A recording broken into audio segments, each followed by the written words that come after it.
복잡한 시장을 풀어내는 투자 인사이트 머니리포트 진행의 김지원입니다. 최근 반도체주가 큰 폭의 조정을 받으면서 정말 멘탈이 흔들리셨던 분들 정말 많으실 것 같습니다. 그래도 7월의 마지막 거래일 오늘 코스피는 17% 반등을 보여주기는 했습니다만 여전히 시장에서는 AI 투자는 피크아웃이냐 아니냐 이걸 두고 좀 고민을 하고 있는 것 같습니다. 그래서 오늘은 AI 반도체 사이클이 지금 어느 지점에 와 있는지 그리고 앞으로 우리는 무엇을 체크해야 되는지 성상현 부부장님 모시고 자세한 내용 이야기해 보도록 하겠습니다. 부부장님 안녕하세요. 네, 안녕하십니까. 네, 반갑습니다. 7월 내내 주식시장이 너무 흔들리다 보니까 진짜 멘탈이 좀 많이 흔들리더라고요. 네, 그런 것 같아요. 그래서 지금 같은 시장에서 네. 이게 과거에 어떤 시절이랑 가장 비슷하냐고 하면 뭐 저도 그때 운용을 하지 않았지만 닷컴 버블이랑 가장 많이 비교를 합니다. 네. 95년에서 2000년 3월까지 나스닥 지수는 계속 올랐습니다. 그런데 95년, 96년, 97년 그때마다 조정이랑은 계속 있었습니다. 네. 우리가 지금 뭐 최근에 우리나라 국내 주식 그리고 특히나 뭐 SK 하이닉스나 삼성전자가 이 AI 사이클의 핵심이 되면서 사실상 그 AI의 변동성을 온몸으로 받고 있는 상황입니다.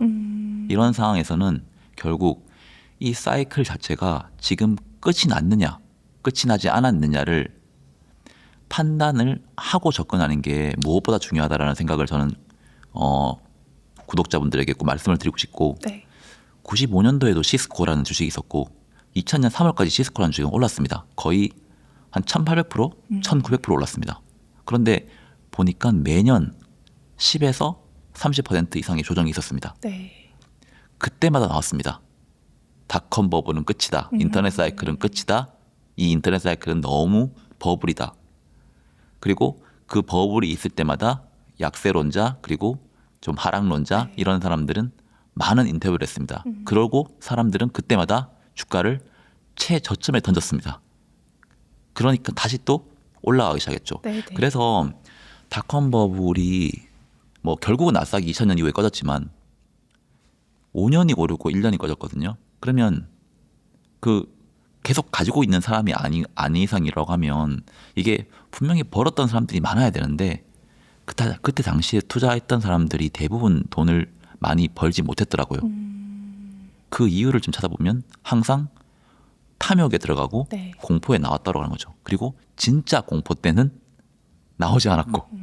그래서 그런 것들을 판단을 할 때 이번 이 AI 사이클이 최근에 우리 반도체 큰 조정을 받잖아요. 그래서 반도체 조정이 지금 끝이냐, 이 AI 사이클의 끝이냐, 아니면 이게 과거의 시스코처럼 그 15% 30%의 조정처럼 이게 변동성인지를 판단을 하는 게 이번 사이클에서 멘탈을 잡는데 매우 매우 중요하고 이럴 때는 가장 기댈 수 있는 거는 밸류에이션에 기댈 수밖에 없습니다. 그렇죠. 본질을 보는 네. 게 제일 중요하죠. 왜냐하면 가격이 싸면 그래도 그 어떤 하락에도 가격보다 더 좋은 호재는 없거든요. 그래서 최근에 한국 주식이 7월 달에 엄청나게 급락을 했는데 PER, 12개월 포워드 PER 있잖아요. 그 부분이 오늘 폭등하기 전 어제까지만 보면 5배 아래였습니다.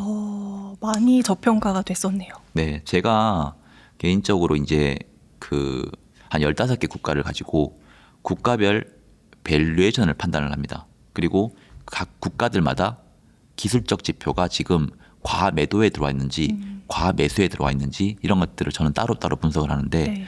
제가 가지고 온 표를 좀 보시면 이 국가별 밸류에이션 결과라고 해서 한국의 12개월 포워드 PER이 수요일 기준으로 해서 5.1배였어요. 목요일 기준으로 하면 거의 4배까지 떨어졌고 오늘은 이제 20% 올랐으니까 좀 올랐을 것 같습니다. 근데 어찌됐건 간에 지금 한국부터 15위 스위스까지 봤을 때 그 어떤 나라보다 한국의 PER은 낮은 상황입니다.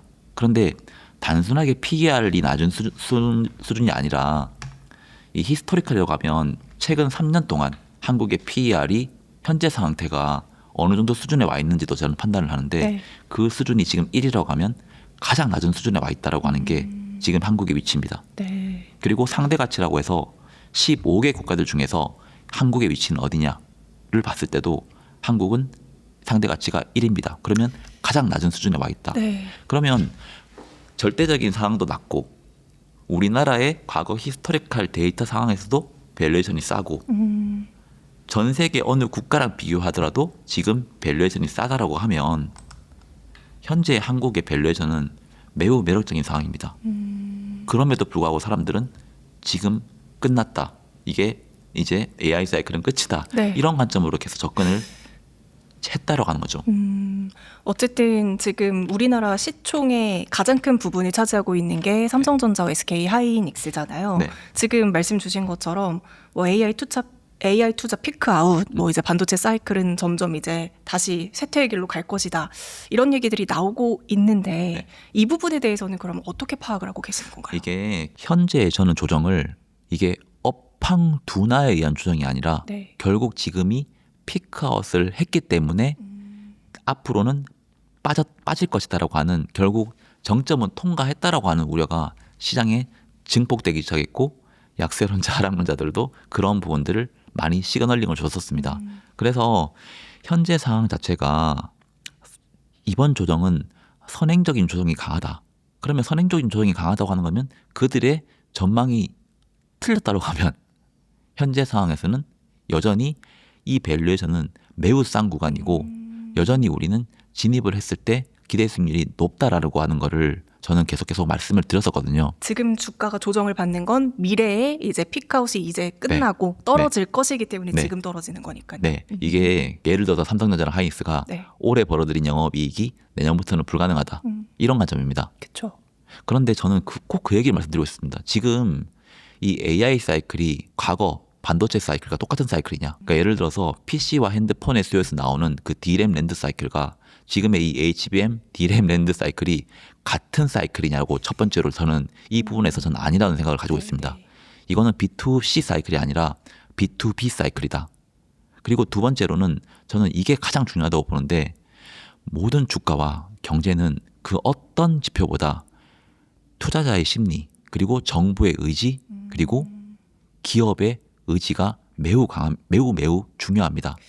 그런데 이 심리라고 하는 게 꺾여버리면 결국 돈이 빠져나가고 우리가 은행이 망하는 이유가 뱅크런 때문이거든요. 맞아요. 은행 자체의 재무제표는 문제가 없는데 약간의 문제가 있을 수는 있지만 문제가 크게 없었는데 뱅크런이 생기면 은행이 파산합니다. 그것처럼 이번 반도체 사이클이 피크아웃이라고 하는 것들에 대해서 투자자들이 생각하고 정부도 똑같이 생각하고 그리고 기업도 똑같이 생각한다라고 하면 진짜 피크아웃이 옵니다. 그래서 저는 이 부분을 정부 관계자들도 외국 투자자들이 이런 거를 물어볼 때 이게 과연 과거 우리가 봐왔던 그런 B2C 사이클과 같은 거냐고 물어봤을 때 정부도 이거는 절대로 아니고 우리 스스로 이 AI 시대에 우리나라가 리딩을 해 나갈 수 있다라고 하는 거를 강하게 어필을 해 나가야 되고 기업들도 컨퍼런스 콜을 할 때 이런 부분에 대해서 너무너무 두려워하지 않고 자기들이 실질적으로 생각하고 있는 거에 대한 확신을 투자자에게 심어줘야 된다. 그리고 이게 우리가 지금 거버넌스 개혁을 하고 있지만 주주환원으로까지 이어질 수 있을 거라고 하는 것들을 컨퍼런스 콜에서 자신감 있게 보여줘야 된다. 이게 미국의 기업들과 우리나라 기업들의 가장 큰 차이점입니다. 네.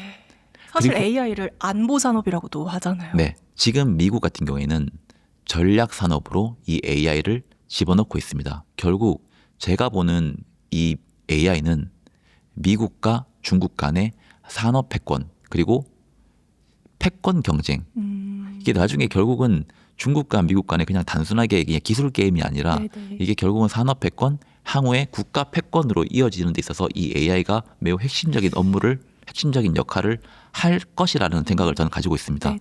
그래서 최근에도 미국의 그 샌더슨 그 미국의 상원 의원 민주당 상원 의원이거든요.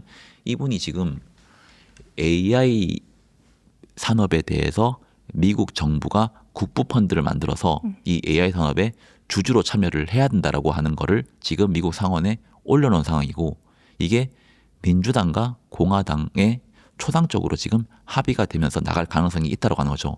결국 이 AI 산업은 그냥 빅테크들한테 맡기는 산업이 아니라 네. 결국 정부가 주도를 해서 갈 가능성이 높고 그 부분에 지금 오픈 AI가 지금 최근에 막 주식 양도한다라는 얘기도 있잖아요. 그런 부분들이 다 하나에 맞물려서 가고 있습니다. 그런데 우리가 최근에 우려했던 것들 하나하나 고민을 해보면 네.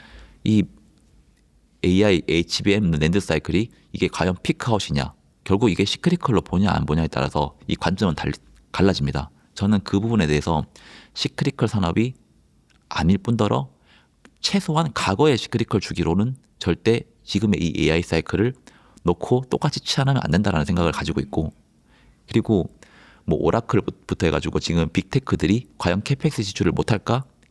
이 캐펙스 지출의 핵심은 결국 뭐 클로우드나 오픈 AI나 이런 기업들이 계속해서 수주를 주는 이 수주 기반의 캐펙스거든요. 그러면 이 수주를 지는 이 기업들이 파산을 하느냐 이런 관점에서 놓고 본다고 하면 네. 민간 기업이라고 생각을 하면 이 기업의 재무 비율이 내가 보면 들어올 수 있습니다. 그런데 만약에 정부가 국부 펀드를 통해서 이 AI 산업을 끌고 갈 의지가 있다고 하면 네네. 이러한 부분들은 우려가 사그라질 가능성이 있다고 하는 거죠. 그리고 마지막으로 인플레이션인데, 이 인플레이션에 대해서는 최근에 이제 FMC 있었잖아요. 뭐 3명의 연준위원은 인상을 해야 된다, 나머지 사람들은 여전히 동결을 해야 된다라는 양 갈래로 갈리고 있는데, 이 부분도 사실 AI 산업이 과연 생산성이 나오고 이 생산성이 디스인플레이션, 즉 공급량 확대로 이어지면서 물가를 안정화시킬 수 있는 산업이냐 아니냐에 따라서 사실상 연준이 급격한 긴축으로 갈 것이냐 아니면 완화적인 스탠스를 좀 유지할 수 있느냐의 관점에 갈리거든요. 저는 사실 AI가 생산성이 나온다는 관점에서 놓고 본다고 하면 내년에는 지금 우리가 우려하는 네. 인플레이션 때문에 미국이 금리를 많이 올린다라고 하는 그런 우려들 있잖아요. 그런 부분들이 사그라들 가능성이 높다고 보고 있고, 그런 부분들은 증시의 기폭제가 될 수 있다는 생각을 가지고 있습니다. 그러면 우리가 3가지 지금 우려하고 있는 것들이 네네. 하나하나 다 없어진다고 하는 거죠. 자금력부터 시작해서. 네. 네네. 이 자금력은 정부의 그쵸. 보조금 또는 정부가 이 AI 산업의 주주로 참여한다. 그러면 이 캐펙스 지출과 그리고 이 오픈 AI나 클로우드 같은 경우에 파산하지 않고 이 생태계를 계속 이끌어갈 수 있다라는 관점. 네. 그리고 인플레이션 관점은 결국 이 생산성이 인플레이션을 잠재울 수 있다라는 관점. 네. 그래서 연준은 한 번 정도는 뭐 긴축할 수 있겠지만, 금리를 올릴 수 있겠지만, 이게 추세적인 금리 상승으로 이어질 가능성은 낮다. 그리고 메모리, 랜드, HBM 사이클은 B2B 사이클이고 이 AI 생태계는 여전히 시작도 안 했다라는 관점입니다. 그래서 95년에서 2000년까지를 놓고 봤을 때 지금이 2000년 3월과 같은 시장인가? 저는 아니라고 보는 상황이죠. 네. 그럼 저는 여기서 한 가지 여쭤보고 싶은 게, 3가지에 대해서 우리가 분명히 우려를 하고 있어요. 근데 또 공급의 측면에서 본다면 네. 지금 삼성전자, SK하이닉스도 이제 공장을 계속 지을 거고, 네. 창신 메모리, 양쯔 메모리, 이렇게 중국의 메모리 기업들도 계속 생산을 높이고 있는 상황이잖아요. 그럼 결국에는 수요의 문제보다는 네. 공급이 증가되는 순간 네. 이게 그게 지금까지 핵심이었습니다. 최근에 7월 조정에. 네네. 그런데 캐펙스 증가가 과연 공급 가용으로 이어질 수 있을까요? 지금 이 HBM 사이클이 지금 내가 올해 캐펙스 늘린다로 가면 공급이 바로 될까요? 바로 되진 않죠. 네. 그리고 이 AI 사이클이 수요가 여기서 그냥 유지될까요? 지금의 공급은 네. 지금의 캐펙스는 절대 공급 가잉으로 이어지는 과거의 패턴을 그대로 반복하지 않을 가능성이 높고, 지금의 수요는 아직 시작도 안 했다고 하는 거죠. 그러면 현재의 수요가 점점 커지는 상황이고, 공급은 지금이 우리가 예상했던 것보다 훨씬 느리게 올라올 수 있는 가능성이 있다고 하는 거죠. 아무리 보수적으로 보더라도 내년 상반기까지는 이 상황이 이어진다고 보는데, 저는 이게 점점 더 늦어질 가능성이 있다고 봅니다. 그러면 이 사이클이 점점 더 연장될 가능성이 있다고 하는 거죠. 거기에 만약에 연준의 완화적인 스탠스가 증폭되기 시작을 한다고 하면, 저는 사실 이 AI 사이클이 뭐 지금이 버블이냐 이런 거를 놓고 볼 시기는 아니라는 생각을 저는 여전히 가지고 있습니다. 그리고 제가 아까 밸류에이션 좀 말씀드렸잖아요. 제가 매크로 그리고 거시경제 이런 것들을 많이 분석을 하는데, 투자를 저도 하는 사람이잖아요. 투자를 하는 사람이다 보니까 실제로 투자를 하는 데 있어서 숫자, 지표들을 많이 보거든요. 그래서 아까 제가 서두에 말씀드렸듯이 뭐 밸류에이션을 많이 본다, 그리고 기술적 지표를 많이 본다라고 말씀을 드렸는데, 제가 가지고 온 표 이걸 하나 보시면 네. 기술적 지표를 저는 사실 한 7개 정도를 봐요. 그중에서 이 7개 지표들이 하나하나가 지금 침체 국면에 있는지 아니면 과열 국면에 있는지 아니면 지금은 중립 상황인지 네. 그냥 대표적인 예로 뭐 이격도 RSI 그런 심리지표 많이 보잖아요. 그래서 20주 이격도 그리고 RSI 그리고 스토캐스틱 볼린저 밴드 그리고 G스코어 그리고 CO라고 해서 거래대금 가중 모멘텀 그리고 52주 고점 대비해서 계리율 이런 것들을 가지고 제 나름대로 한국은 지금 어느 정도 위치에 있는지 기술적으로 지금 어느 정도 위치에 있는지를 판단을 합니다. 이게 7개를 가지고 하고 있고 한국뿐만이 아니라 15개 국가를 다 합니다. 그렇게 해서 아까 밸류에이션 지표와 네, 네. 이 기술적 지표를 같이 보거든요. 근데 한국을 조금 놓고 보면 네. 7개 지표 중에서 5개 지표가 침체 구간입니다. 결국 예를 들어서 RSI가 공포인데 이게 매도를 하는 게 맞습니까? 우리는 보통 공포 구간에서 매수를 해야 과거의 결과를 과거를 데이터를 가지고 최근의 현재를 비교해 보면 공포에는 사고 탐욕에는 그쵸, 팔아야 그쵸. 되잖아요. 네. 근데 항상 사람들은 반대를 합니다. 최근에 7월 달에 주식시장이 떨어질 때 지금부터는 분할 매수를 해야 되고 현재 상황에서는 팔아야 되는 시기가 아니라 최소한 버텨야 되는 시기라고 하면 엄청난 악플이 달립니다. 그쵸. 항상 올라갈 때 더 네. 사야 됩니다라고 말을 하면 엄청난 팔로잉이 생깁니다. 네, 네. 더 갈 거야. 사실상 근데 진짜 조언은 반대로 해야 되거든요. 맞아요. 그런데 제가 투자를 오래 하다 보니까 공포에 사라고 하는 것들은 거의 뭐 그 이후에 한 달, 그 후에 3달 안에는 그때 상가격보다 올라와 있습니다. 그런데 탐욕 구간에서 팔아라고 하면 네. 이게 어디까지 갈지는 탐욕은 사실 판단이 안 됩니다. 그래서 제가 탐욕 구간이라고 할지라도 최근에 저 6월 달까지는 탐욕이라 봤거든요. 그런데 탐욕이라 할지라도 그냥 많이 팔라고 하는 것들은 위험한 조언이더라고요. 그래서 제가 이런 조언은 매우 사실 아낍니다. 왜냐하면 탐욕은 더 큰 탐욕을 계속 시장을 봐가니까 만들어냈더라고요. 최근에 한국 시장은 그랬었고. 맞아요. 근데 공포에는 웬만하면 사면 자기가 산 가격보다는 높이 팔 수 있습니다. 그래서 7월 달에는 7개 지표들 중에서 5개 지표가 이미 공포 침체 국면으로 진입을 했고 나머지 2개 국면도 중립이었긴 했지만 거의 침체 국면이 갈 정도까지 떨어져 있는 상황이었다. 그에 반해 다른 나라들은 아닌 국가들도 있었죠. 뭐 유럽이나 이런 나라들은. 근데 그런 걸 봤을 때 한국 같은 경우에는 그러니까 우리가 1월, 2월, 3월, 4월 이렇게 놓고 본다고 하면 가장 매력적인 달이었다라는 저는 생각을 가지고 있었고 그래서 이 부분에 대해서 강한 저는 매수 시그널들을 말씀을 드렸는데 이게 금요일 날 이렇게 올라버리니까 네, 제가 네. 목요일 날 자료를 다 드렸는데 그래서 그런데 이게 말씀해 주신 것처럼 네. 사실 진짜 공포에 사는 게 맞긴 맞거든요. 네, 그리고 말씀 주신 것처럼 밸류에이션이라든지 좀 본질을 보는 게 주식 시장에서는 되게 네. 중요한 것 같긴 한데 그렇죠.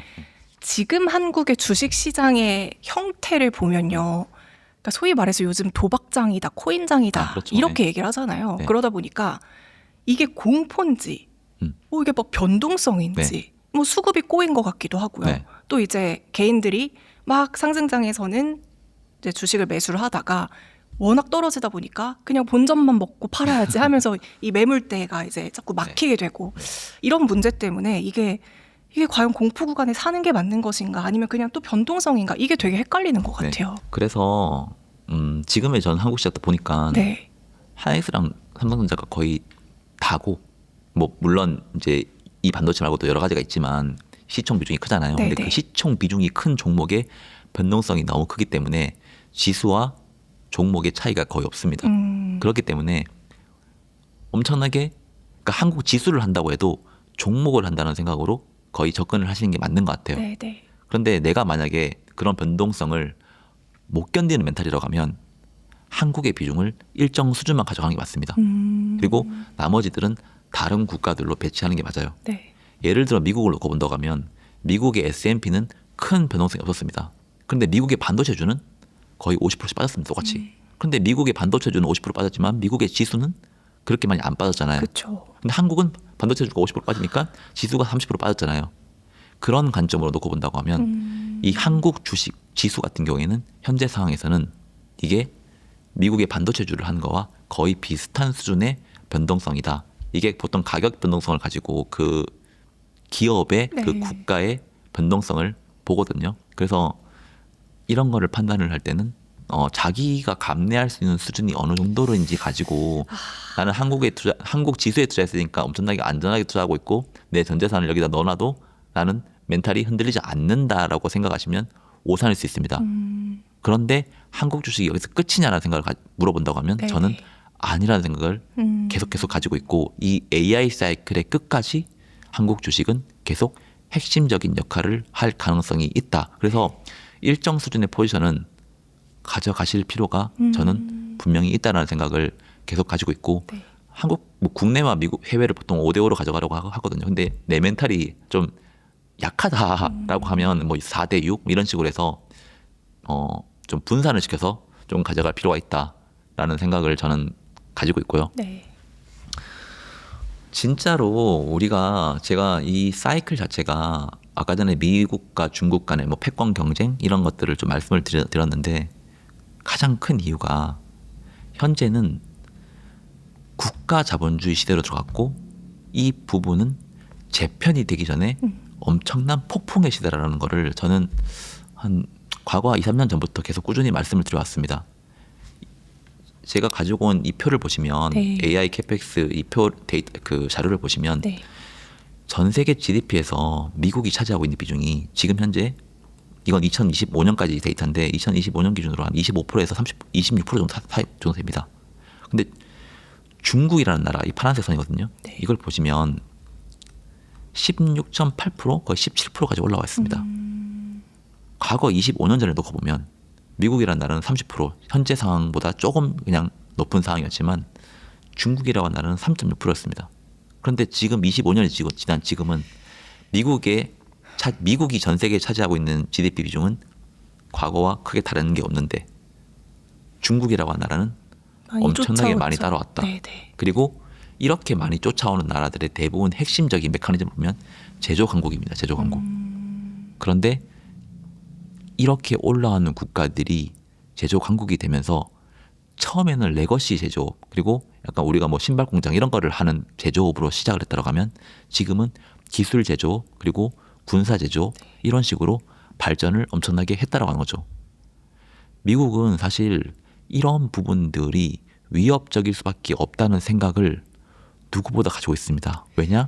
3, 40년 전에 1945년 2차 대전이 끝나고 난 뒤에 미국이라는 나라가 영국이라는 나라와 비교를 해보면 네. 지금 미국과 중국과 차이와 비슷했거든요.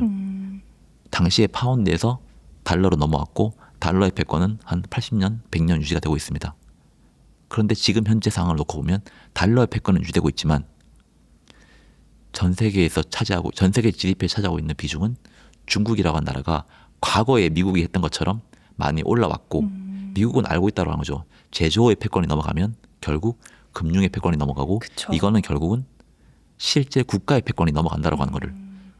그래서 코로나 때 이후였지만 미국이 뭐 리쇼링 그리고 뭐 요즘에 맞아요. 프렌드 쇼링도 많이 안 하잖아요. 리쇼링이잖아요. 다 미국이 공장으로 가지고 와라. 우리가 제조 역량을 키워야 된다라는 것들을 계속 법제화시키기 시작했고 바이든 정부 시절 때 칩스법 그리고 인프라법 뭐 IRA법 이런 걸 토대로 국가가 특정 산업에 직접 지원을 하는 방식을 실질적으로 법안을 통해서 하기 시작했고 그리고 최근에 트럼프 정부는 뭐 MP 머터리얼즈부터 해서 뭐 인텔 같은 기업들의 지분 인수를 하면서 그쵸. 이런 기업들을 죽이지 않고 시장 경제처럼 죽이지 않고 이런 기업들이 계속적으로 국가 전략 산업으로 커질 수 있도록 끌고 가고 있다고 하는 거죠. 이런 상황에서 AI라고 하는 산업이 과연 부채가 많다고 해서 클로우드나 오픈 AI를 터뜨릴까요? 지금 얘들이 터지면 미국의 빅테크들은 이 수많은 다 죽죠. 캐펙스 지출 자체가 네. 이거를 기반으로 지금 지출을 하고 있는데 얘들은 멀쩡할까요? 그리고 이 캐펙스 지출을 토대로 돈을 받은 기업들이 사실 우리나라가 가장 많이 받았고 뭐 일본, 대만 많이 받았잖아요. 이런 반도체 산업들 데이터 센터를 짓기 위해서 뭐 HBM, DRAM, 랜드를 만드는 이런 기업들은 또 멀쩡할까요? 결국 이 사이클이 다 무너지면 미국 주도의 이런 사이클이 무너지면 남아있는 산업은 어딜까요? 없죠. 중국은 사실상 지금 독자적으로 지금 다 하고 있습니다. 그러면 이 중국이라고 하는 나라가 이런 산업 생태계를 차지할 가능성이 높아지고 이 생태계가 잠식이 당한다고 하면 과거에 미국이 영국에서 패권을 가져온 것처럼 똑같이 넘어갑니다. 근데 이거를 세계 과연 미국이 자체의 모를까요? 판도가 바뀔 수가 있겠네요. 네. 그래서 저는 이 AI 산업에 대해서는 미국이 왜 이렇게 초당적으로 합의를 해서 갈까? 손을 못 놓겠네요. 네. 민주당도 포기할 수 없다고 하는 거죠. 당연히 공화당 당연히 포기할 수 없고 그런 측면에서 이 AI 산업을 놓고 본다고 하면 제가 말씀드리는 게 뇌피셜을 갔을 수 있지만 절대로 역사를 공부하는 사람들은 뇌피셜이라고 생각은 안 할 겁니다. 저는 이 부분을 계속적으로 강조를 드리고 있고 그런 산업 그런 측면에서 현재의 이 AI 사이클을 봐야 된다. 그러면 지금 올라가고 있는 CDS가 덜 우려스러울 수도 있고 물론 기업들 간에 조금 차이는 있습니다. 근데 터트리냐 안 터트리냐는 별개의 문제입니다. 그게 터졌을 때 파급력이 너무 크기 때문에. 그래서 우리는 대마불사라는 얘기를 많이 하잖아요. 대마불사는 죽일 수 없습니다. 그리고 대마불사는 정부가 키워준 겁니다. 그렇기 때문에 대마불사가 된 겁니다. 그런 상황에서 이 현재 사이클에서는 저는 아직까지는 우리가 생각하는 그런 버블을 논할 때는 아니다. 결국 이 버블의 끝을 종지부를 찍는 거는 연준일 것이다. 그런데 그 연준이 추세적으로 강한 긴축으로 돌아설 텐데 현재 상황에서 연준이 과연 추세적인 강한 긴축으로 돌아설 수 있을까? 저는 아니라고 본다고 하는 거죠. 말씀을 주신 내용들을 딱 정리해 보면 산업이 정부 주도로 계속 클 수 있다는 건 저도 이해를 했습니다. 네. 근데 이게 산업이 계속 클 수 있다는 것과 결국 우리가 중요하게 보고 있는 건 그러면 가격도 계속 올라? 영업이익률도 계속 증가할 수 있어? 네. 이런 부분들도 반드시 또 고민을 해야 되는 부분이잖아요. 그렇죠. 여기에 대해서는 또 어떻게 생각하시는지 궁금합니다. 표를 좀 보여드리면 이게 수요의 측 뭐 몇 대에서 한 대당 얼마나라고 했는데 이게 과거에는 뭐 PC, 스마트폰 출하량이 수요를 결정했습니다. 그래서 출하량 증가가 D램 수요 증가로 이어졌다고 하는 거죠. 네네. 그리고 소비자들이 교체하는 주기에 맞춰서 사실상 이 사이클이 종속이 됐다고 하는 겁니다. 그런데 현재는 뭐냐? 현재는 AI 서버가 지금 수요를 결정하고 있고 서버당 HBM, D램 탑재량이 계속적으로 급증을 하고 있습니다. 결국 PC나 모바일 분할을 서버 탑재량 증가가 현재 압도하고 있고 그래서 이 서버당 D램 탑재율을 보면 탑재량을 보면 그 증가율 자체는 계속적으로 올라갈 수 있다고 하는 거죠. 이거 한 대당 들어가는 그 탑재량 있잖아요. 이런 것들이 계속적으로 지금 늘어나고 있는 상황입니다. 그래서 영업이익률이나 이런 것들을 전망을 하고 올해가 꼭지라고 하는 사람들의 기본적인 베이스는 네. 전형적으로 과거 사이클 이게 출하량이 있어야 수요가 결정이 되고 그리고 이게 더 이상 이제 이런 부분들이 뭐 이제 캐펙스를 이제 올린다라고 하니까 이런 부분들이 결국 공급량 확대로 이어지면 이런 것들이 점점 꺾인다라고 하는 관점인데 현재 지금 한 대가 얼마나 많은 메모리를 요구하느냐를 놓고 본다라고 하면 이 탑재량에 대한 증가율이 올라가는 속도를 본다라고 하면 현재 의 메모리 사이클 같은 경우에는 여전히 꺾이지 않았다라는 게 하는 게 사실상 제 생각이라고 하는 거죠. 그래서 뭐 거기에 더하기 사실상 뭐 요즘에는 LTA 계약 같은 것도 네, 지금 네, 네. 우리나라가 지금 진행을 하고 있잖아요. 네. 그런 부분들은 사실 가격 하방에 대해서 일정 부분 막는 방식이거든요. 그게 사실 B2B 사이클이니까 훨씬 더 자신감 있게 이거를 받아가는 쪽에서도 하는 것 같아요. 그래서 그런 관점을 놓고 본다라고 하면 이거를 최대한 컨콜이나 이런 부분에서 우리나라는 살리고 이런 부분들이 이익이 들어오기 때문에 이거를 향후에 주주환원으로 우리가 잘 거버넌스 개혁을 해 나가면서 한국이 주식량이 늘어나는 국가가 아니라 주식량을 일정하게 유지가 될 수 있는 이런 소각하는 사이클도 우리는 계속적으로 생각을 하고 있고 네. 그만한 이익이 나올 수 있다라고 하는 거를 계속적으로 투자자들에게 보여줘야죠. 기업들이 보여줘야 된다는 생각을 가지고 있습니다. 그러면 투자자들의 돈이 들어가고 그러면 더 많은 캐펙스 지출을 할 수 있겠죠. 돈이 안 들어가면 캐펙스 지출을 하기 위해서 자금 조달의 비용이 올라갑니다. 그 비용이 올라가면 점점 회사는 투자를 못합니다.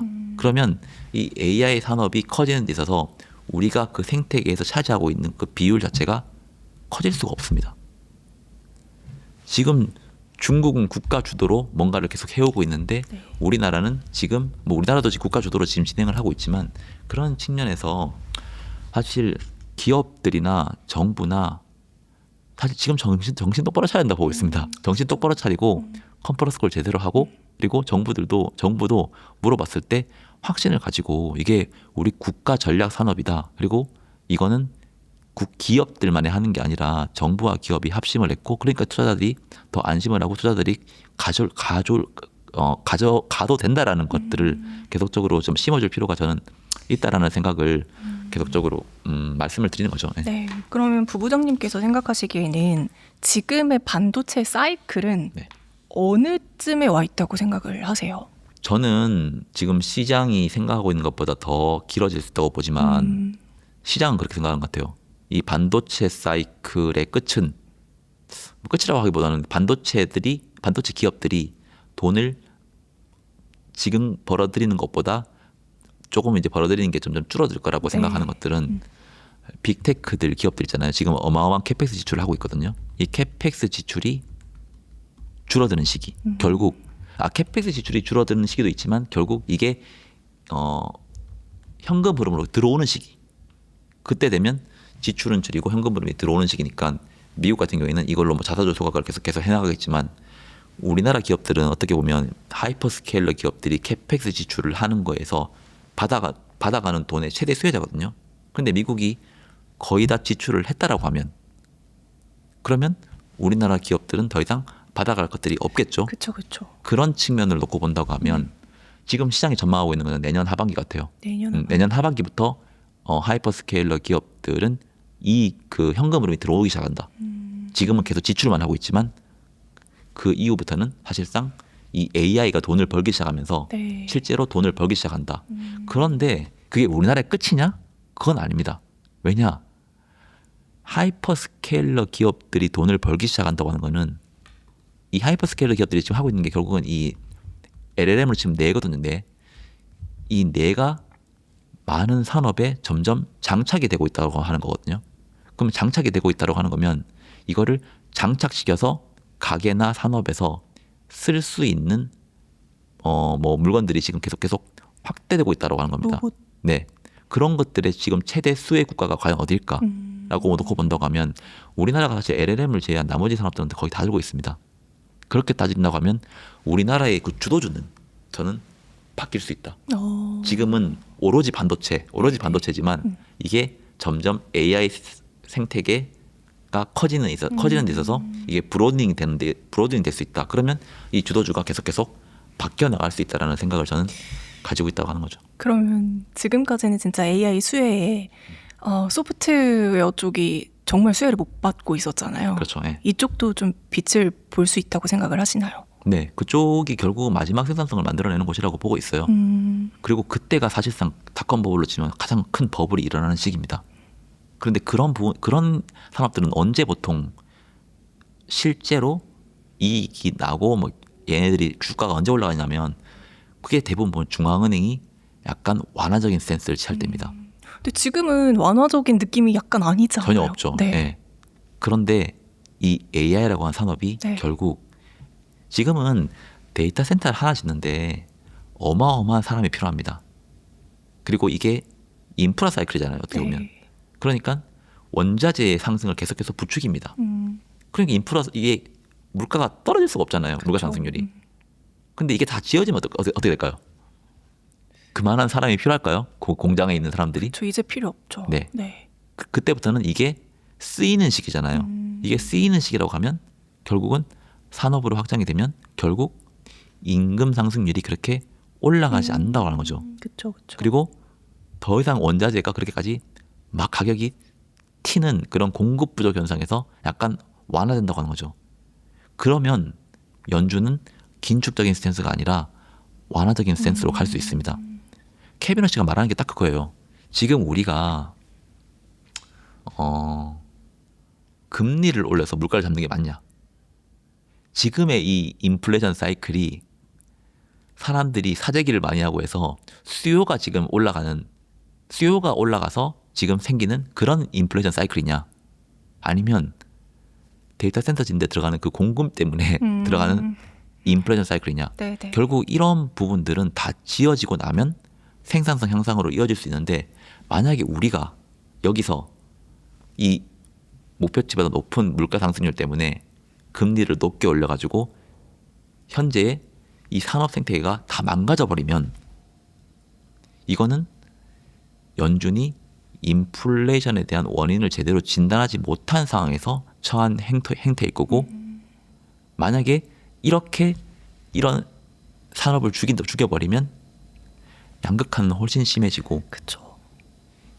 인플레이션 사이클 자체가 우리가 제대로 잡았다는 평가를 받을 수 없다. 그래서 케빈 허시 같은 경우에는 생산성을 믿는다라고 계속 말하고 있습니다. 그래서 이 사람은 뭐 장기금리가 너무 올라가면 일정 수준 긴축을 할 수 있어요.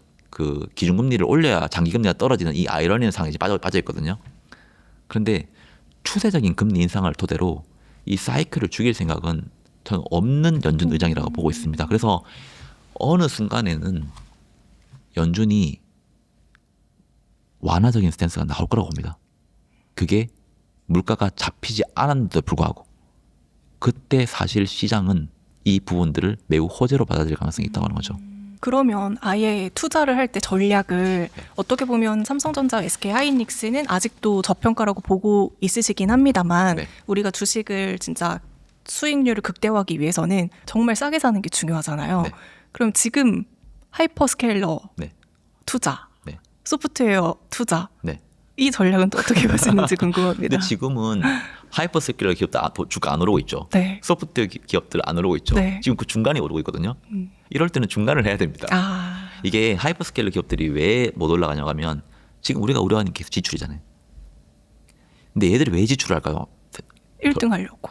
네, 생태계를 잡으려고. 네. 생태계를 잡으면 결국 이게 나중에 돈이 들어올 거고 이 돈이 들어오면 이걸로 자사주 소각을 하면 자연스럽게 올라가거든요. 그러면 하이퍼스케일러 기업들을 투자를 해야 된다고 생각을 한다고 하면 네. 그때 하는 게 맞아요. 그쵸. 아직 1등이 누군지도 확실하게 모르는 네. 상황이기도 네. 하고요. 그런데 하이퍼스케일러 기업들을 지금 일정 수준 들고 가는 사람도 있어요. 네. 그 이유는 저는 반도체 기업이라고 하는 거는 결국 하이퍼스케일러 기업들이 지출을 안 하면 급나가거든요. 근데 하이퍼스케일러 기업들이 여기서 지출을 안 한다고 하면 우리 더 이상 돈이 부담돼서 지출 안 할 거라고 하면 이 기업들은 올라갈 수 있습니다. 그럼 결국 이거는 이 AI 생태계 산업 자체가 약간 꺾이는 분위기입니다.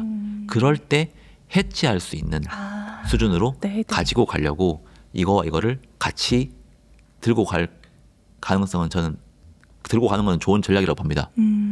그리고 연준이 금리가 인하를 하는 그리고 이 생산성이 진짜 확대되는 시기 그게 저는 연준의 스탠스와 매우 유사해질 거라고 보거든요. 그게 결국은 장기 금리를 보면 연준의 스탠스와 매우 잘 볼 수 있어요. 결국 장기 금리가 완화되는 사이클에서는 그런 생산성이 올라가는 산업들이 수혜를 받을 가능성이 있습니다. 그래서 현재는 이 돈의 흐름을 좀 잘 보실 필요가 있다.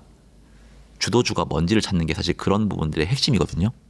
현재의 주도주가 우리가 치면 뭐 반도체, 삼성전자, 하이닉스, 뭐 마이크론 이런 기업들이었다라고 하면 이 기업들도 지금 캐펙스 지출을 이제 한다고 하거든요.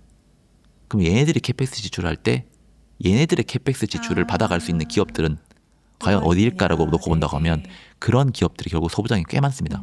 그래서 그런 기업들로 지금 브로드닝 될 가능성이 있고 이런 기업들이 일정 수준 어느 정도 돈을 받아서 투자를 한다라고 하면 그 다음에 말씀 주셨던 그런 서비스 기업들 중심으로도 올라갈 가능성이 있다고 하는 거죠. 돈의 흐름을 면밀하게 쫓아봐야 되겠네요. 네, 거기서 주도주가 계속 나와요. 그래서 주도주가 계속 나오는데 한국 시장을 제가 왜 그렇게 나쁘지 않게 보냐, 좋게 보냐 이것들을 다 가지고 있기 때문에 지수를 들고 가면 일정 수준 거의 들고 가는 효과와 거의 비슷한 상황을 가질 수 있다고 하는 거죠. 네. 그런데 최근에 한국 지수와 하이닉스 주도주잖아요. 시총이 크니까 한국 지수와 거의 비슷하게 움직입니다. 근데 소부장으로 가면 갈수록 얘는 올라도 한국 지수는 올라가는 그 베타라고 하는 게 떨어집니다. 그래서 점점 갈수록 지수 상승률과 주도주를 가지고 있는 사람의 수익률은 격차가 커질 것이다. 지금까지는 네. 지수 가지고 있는 사람들이 웬만한 사람보다 수익이 좋습니다. 그렇죠. 지수 그래서 네. 추종하는 하이닉스 ETF 많이 사고 있잖아요. 하이닉스 산 사람 많이 이상은. 네, 네. 그런데 이 부분 점점 바뀔 것이다. 미국이 다 그렇잖아요. 미국이 마이크론 들고 있는 사람과 나스닥을 들고 있는 사람이 수익이 많이 갈리잖아요. 그게 미국의 최대 시총은 하이퍼스케일러 기업들이거든요. 근데 하이퍼스케일러 기업도 올해 마이너스 났습니다. 그쵸. M7 다 그거 들고 힘들었죠. 있는 사람들이 지금 마이너스 났다고 하는 거죠. 그런 측면으로 우리나라 시장을 조금 볼 필요가 있다라는 생각을 저는 가지고 있고요. 네. 금리를 진짜 꼭 제가 보라고 말씀드리는 게 제가 데이터를 가지고 왔는지 모르겠어요. 지수의 시대를 지나 캐펙스 알파의 시대라고 하는 그 자료를 한번 보시면 네. 들어가기 전에 제가 이걸 좀 한번 말씀드릴게요. 주도주의 시장 내 포지션을 좀 보면 이게 피라미드 구조인데 항상 시장의 주도주는 상위 1%에서 상위 5% 기업이 주도했습니다. 지금도 그렇고요. 네. 네. 이 기업들을 사는 사람들이 시장 초과 수익의 핵심 원천을 가져갔다고 하는 거죠. 시장 동행주라고 하면 중간 정도인데 이게 지수 정도의 수준입니다. 그리고 구조적인 하락주들 보면 뭐 장기 침체 또는 퇴출 위험 종목들인데 결국 이 모든 게 섞여서 시장에 투자하는 거잖아요. 그런데 내가 알파를 잘 볼 수 있다라고 하면 이 주도주 중심으로 계속적으로 투자를 하는 게 맞는데 알파를 잘 못 찾는 사람이라고 하면 잘못 찾으면 바보 된다고 하는 거죠. 네. 한국 기업도 보면 빠진 종목들 엄청 많은 거 아시죠? 코스닥은 지금 마이너스 나 있고 코스피는 근데 지금 역대급으로 올라갔잖아요. 그런 거 놓고 본다고 하면 내가 이런 것들을 잘 찾는 사람이라고 하면 계속적으로 이 돈의 방향을 계속해서 모니터링을 하면서 네. 팔로우를 하면서 찾아간다고 하면 그 어떤 사람보다 수익률이 좋을 것이다. 왜냐하면 과거에 놓고 보면 항상 상위 1%에서 5% 기업들이 그 주도주를 만들어냈고 그 주도주가 시장을 리딩했다. 대신 그 주도주가 뭐 1년 내내 2년 내내 계속 한 종목이 아니었다라고 하는 게 가장 뭐 어려운 거긴 그쵸, 하지만 그쵸. 그래서 다음 표를 한번 보시면 주도주의 평균 수익률과 시장 평균 수익률을 보면 주도주와 시장을 보면 1개월 놓고 보면 네. 18% 1% 24개월을 보면 210% 28% 차이가 난다는 거죠.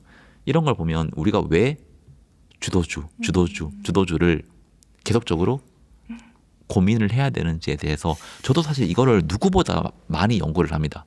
지금 과연 뭐가 주도주일까? 이거를 퀀트 베이스로도 해보고 그리고 탑다운 관점에서 매크로 측면으로도 해보고 그리고 역사책을 읽어가면서도 공부해보고 그래서 이거를 결합시켜서 과연 지금의 주도주는 뭐가 될까라고 하는 것들을 계속해서 찾아보거든요. 왜냐하면 이걸 내가 잘 찾으면 제가 최고의 펀드 매니저가 되는 거거든요. 근데 이게 어려우니까 그런 건데 저도 이것들을 계속적으로 찾는 노력을 계속 하고 있습니다. 그래서 뭐 중간중간에 제가 방송을 나가고 뭐 이렇게 하면 이런 부분들을 제가 뭐 종목까지 이렇게 말을 못하지만 어떤 산업으로 지금 돈이 흐름이 가고 있구나라는 거를 좀 말씀 좀 드리려고 노력하고요. 근데 이게 네. 사실 9,000피까지 올렸던 주도주는 누가 뭐래도 삼성전자 하이닉스인 거 다들 알고 계시잖아요. 근데 이제 영상 보시는 분들 중에서 나도 주도주 샀어. 삼성전자, SK, 하이닉스 네. 주도주인 거 알아서 샀는데 네. 왜 나는 수익이 안 나고 지금 손실인 거야? 이렇게 생각하시는 분들 있으시거든요. 그걸 제가 오늘은 좀 웃어도 되겠죠. 주식이 올랐으니까. 한국 주식이 올랐으니까. 왜냐하면 어제까지는 웃을 수 있는 그쵸, 분위기가 그쵸. 아니었습니다. 그래서 그런데 네. 삼성전자 하이닉스 늦게 샀겠죠. 남들이 다 말을 할 때 샀잖아요. 그런 거 보면 제가 아까 전에 그 기술적 지표 말씀드렸잖아요. 7개. 그게 다 과열인 상황이었다니까요. 그런데 그때 제가 무조건 팔아야 됩니다. 지금은 위험합니다라고 그러니까 위험합니다 정도 말씀을 드릴 수 있지만 팔아야 됩니다 말씀을 못 드리는 게 과열은 누구도 맞출 수 없습니다. 그쵸. 그래서 하이닉스가 어디까지 올라갈지는 모릅니다 사실.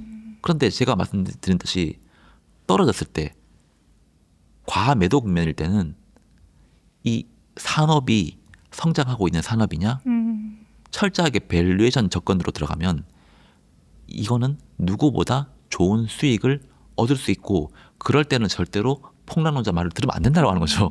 그러니까 냉철하고 네. 진짜 이성적인 그 마인드를 장착을 하는 게 너무 중요할 것 같아요. 그래서 항상 숫자를 옆에 둬라고 제가 말씀드리고 있어요. 저도 책을 많이 읽고 네. 항상 그 인문학이 투자의 핵심이라 보거든요. 그렇기 때문에 그 어떤 것보다 이 역사 이런 것들이 투자의 핵심 메커니즘이 돼야 된다는 생각 중에 하나 가지고 있어요. 네, 근데 폭락하거나 하락했을 때는 우리가 기대해야 되는 거는 숫자입니다. 숫자. 이 숫자가 과연 내가 들어갔을 때 지금 들어가는 거는 최소한 기대 수익률이 얼마일까? 그리고 지금은 과연 그 과거의 어느 때보다 싼 구간이 맞았을까?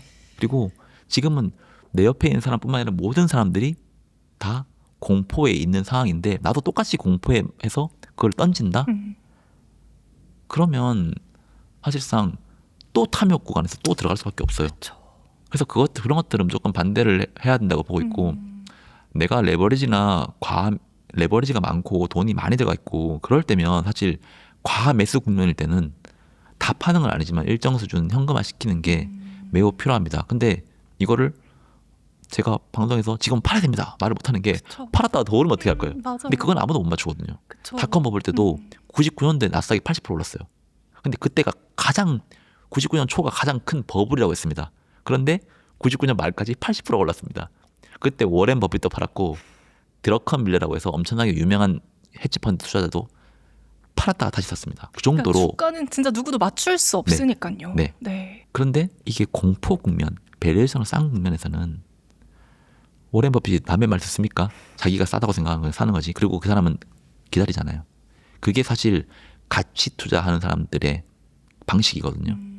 저는 공포 구간에는 가치 투자를 보는 게 맞다. 그런데 주식을 하는 데 있어서 우리가 일반적으로 하는 방식은 가치 투자로 하면 포모입니다. 네. 그래서 항상 주도주를 찾는 연습을 해야 된다라는 생각을 저는 계속 말씀을 드리고 있고 주도주의 정의는 사실 시장 주도형 강세 그리고 산업 테마가 선도하는 강세 네. 그리고 기관들이 계속 매집을 하는 그 집중적인 주식 또는 실적이 엄청나게 올라가고 있는 특정 기업들 이 네 가지를 저는 주도주의 네 가지 정의라고 봐요. 그래서 이 네 가지를 가지고 각각의 기업들이 다 있을 거거든요. 그래서 여기에 들어가는 주도주는 뭘까? 여기에 들어가는 주도주는 뭘까? 이런 것들을 판단을 하고 자기가 거기서 핵심 몇 개를 투자를 하면 웬만한 방송 듣거나 아니면 웬만한 그냥 것보다 훨씬 더 좋은 선택을 할 수 있고요.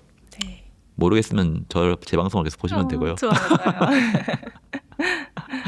그래서 그런 부분들을 좀 볼 필요가 있다. 그리고 연준이 금리 인하를 하잖아요. 마지막 금리 인하에서 주가가 고점을 봤던 시기는 과연 평균적으로 얼마 정도 되는지 아세요? 그러니까 연준이 금리 인하 사이클이 끝나고 네. 금리 인하 사이클이 끝났으면 그 다음부터는 금리 인상을 하는 사이클일 거 아니에요. 근데 금리 인하가 끝났다고 해서 주가가 그냥 폭락할까요? 바로는 아닐 것 같아요. 네. 보통 마지막 금리 인하에서 주가 고점까지 보면 평균 한 21개월 걸렸습니다. 꽤 오래네요. 네. 네. 그게 뭐 1927년 뭐 버블일 때나 1999년 버블일 때나 뭐 2000년 버블일 때나 우리 다 놓고 보면 한 21개월 걸렸는데 2025년 12월 달이 연준이 금리를 인하한 마지막이었습니다. 그리고 지금은 약간 금리 인상을 고민하고 있잖아요. 2025년 12월부터 21개월 정도 뒤라고 한다고 하면 대충 봐도 내년 하반기 정도 됩니다.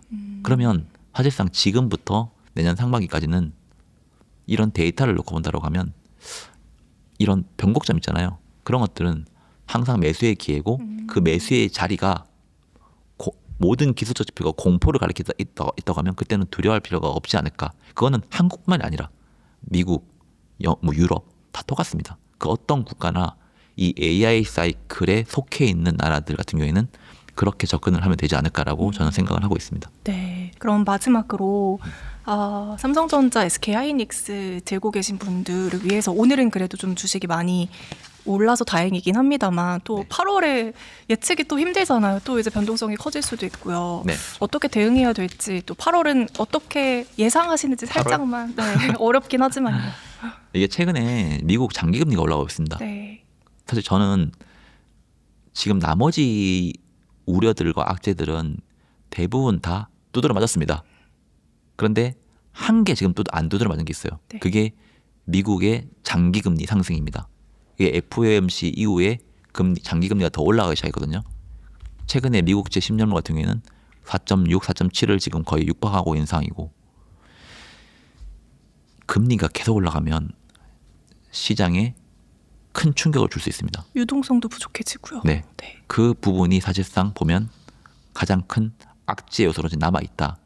그런데 8월 5일에 미국 정부가 하는 국채 발행 계획이라는 게 있어요. 네. 그게 분기마다 하는데 미국이 장기채를 얼마를 발행을 하고 단기채를 얼마를 발행하고 이런 것들을 재무부가 발표를 하거든요. 과거에 2023년 8월 달에서 10월 달에 지금과 똑같은 상황이 있었어요. 그때 미국채 10년물이 5%까지 올라가기 시작했고 네.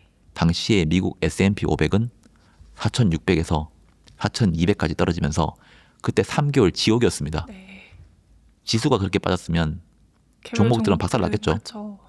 그때 옐런 재무부 장관이 11월 국채 발행 계획에서 2023년 11월 국채 발행 계획에서 우리는 장기 국채 발행량을 줄일 거고요. 단기 국채 발행량을 올릴 거니까 장기 금리 상승은 지금 현재 상황에서는 추세적으로 이어지지 않을 것이다라고 하면서 시장에 시그널링을 줬습니다. 그러면서 미국채 10년물은 5%에서 떨어지기 시작했고 네, 네. 미국 주식은 그때부터 올라가기 시작하면서 2023년 하반기부터 2024년까지 계속해서 올라갔다고 하는 거죠. 지금 금리가 올라가고 있습니다. 아직은 증시에 타격을 안 주고 있습니다. 왜냐하면 AI에 대한 게 지금 강하기 때문에 그리고 다른 걸로 워낙에 두드려 맞았기 때문에 근데 그동안은 반도체의 우려에 따라가면 금리 상승은 모든 산업의 우려입니다.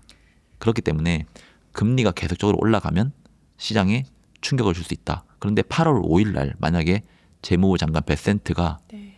국채 발행 계획을 토대로 이 장기금리 상승을 일정 수준 떨어뜨릴 수 있는 방향을 만들어낸다고 하면 저는 8월달 시장 좋다고 봅니다. 오. 그런데 그때도 만약에 못 만들어낸다고 하면 카드가 없으면.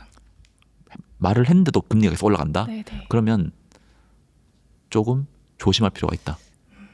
라고 보고 있고요. 네. 그때는 이제 지수 자체가 좀 흔들릴 수 있다고 하는 거죠. 반도체 기업뿐만이 아니라. 그래서 근데 우리나라는 바닥은 봤다고 봐요. 우리나라는 일단 너무 많이 빠져가지고. 맞아요. 그런데 추세적으로 뚫고 올라가느냐 아니면 여기서 그냥 좀 약간 좀 스테이 하느냐 이런 것들 있잖아요. 그런 관점에서 놓고 본다고 하면 미국 금리가 매우 중요하다. 국채 발행 계획과 장기 금리. 결국 장기 금리도 유가에도 영향이 있거든요. 그래서 그런 부분들을 봐야 되는데 8월 달에 그런 시그널링이 분명히 나올 것이다. 네. 위든 아래든. 금리가 가만히 있지는 않을 것 같습니다. 그래서 그런 측면이 결국 우상향을 계속 만들어낼 수 있는 동력으로 갈 것인지 아니면 한번 조정 이후에 또 갈 것인지. 근데 조정이 된다고 하더라도 그렇게 두려워할 필요는 없습니다. 왜냐하면 이 AI 사이클은 정부가 끌고 가고 있는 산업이고 결국 금리의 상승은 또 정부가 금리의 하락으로 막을 거니까 대신 막고 막을 건지 아니면 선제적으로 막을 건지 그 차이라고 봅니다. 네. 그래서 그런 것들을 좀 유심히 보실 필요가 있고 우리나라 같은 경우에 보면 그리고 뭐 반도체 사이트를 보면 2027년 반도체 이익 추정치가 계속 유지되고 있는지 상향되고 있는지 이런 이익 관점 네. 그리고 HBM 계약이랑 메모리 가격 그리고 이런 주문들이 유지가 되고 있는지에 대한 산업에 대한 관점 그리고 아까 전에 제가 7개 보여드렸던 그런 기술적인 지표에 대한 관점 그리고 외국인 매도나 이런 것들에 대한 이런 수급적인 관점 마지막으로 미국 장기금리 같은 이런 거시적인 관점 봐야 될 게 많긴 한데 이 관점들을 좀 같이 체크를 해나가면서 이런 것들은 호재 신호인데 이런 것들은 악재 신호인데 라고 체크를 하다 보면 네.